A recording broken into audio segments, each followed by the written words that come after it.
সুপ্রিয় দর্শক, আসসালামু আলাইকুম। জীবনের গল্পে আপনাদের স্বাগতম। ক্যামেরার সামনে দাঁড়িয়ে আছে এই মুহূর্তে একটি বোন, আমরা শুনবো তারই জীবনের গল্প।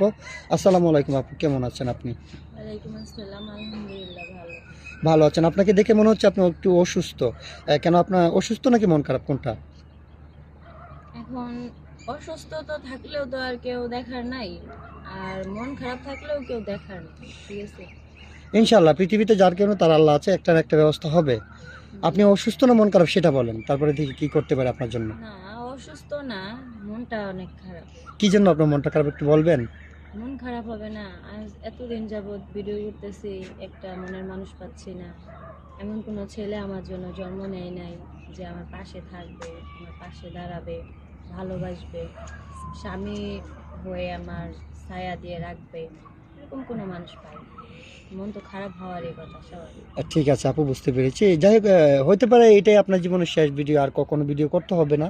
হ্যাঁ, ইতিপূর্বে আমরা অনেক ভিডিও আপনার করেছি, এখন পর্যন্ত অনেকে আপনার সাথে কথা বলেছে, অনেকেই দায়িত্ব নেওয়ার জন্য প্রতিশ্রুতি দিয়েছে আপনাকে, কিন্তু ওইরকমভাবে খায়নি। হয়তো এক দুই দিন কথাবার্তা বলে তারপরে বলে যে না এটা সেটা, মানে অনেক কিছু বলে, তাই তো? জি। আপনি আমাদের মানে যেটা বিষয়টা বলেছিলেন। তো আপু, আপনি যে বিয়ে শাদী করবেন, আপনার ব্যক্তিগত কোনো পছন্দ আছে যে আপনার কোন ধরনের ছেলে পছন্দ?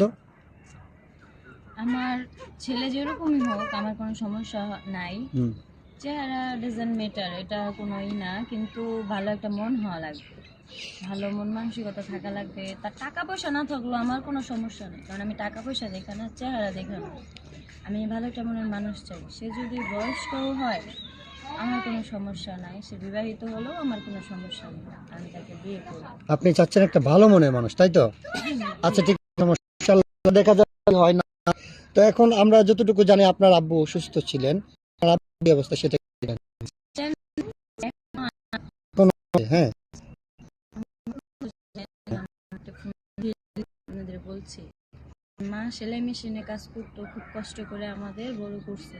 জি। আমার বাবা সাধারণ একটা পায়ে রিক্সা চালাইতো। এখন অটো রিক্সা চালাইলেও টাকা ইনকাম করা যায়, কিন্তু পায়ে রিক্সা চালায় ভাই রোদ্রের ভিতরে মাথায় নাই। রোদ্রের ভিতরে একটা লোক রিক্সা চালায় সারাটা দিন, দুপুরে খাওয়া ঠিক নেই, এই যে সকালবেলা বের হয়ে রাত্রে আসে, সারাদিন না খায়াই ইনকাম করে 300 350 এর উপরে কখন উঠতে পারে না। তো এটা দিয়ে আমার পড়াশোনা করাইছে এসএসসি পর্যন্ত, আমার বোনের পড়াশোনা করাইতেছে, আমার সংসার, আমার মা যে আছে এটা তো আমাদেরই না। জি, জি, এই অবশ্যই। সংসারটা আমার বাবা চালাইতেছে টুকটাক, আমার মা সেলাই মেশিনে কাজ করে চালাইতো।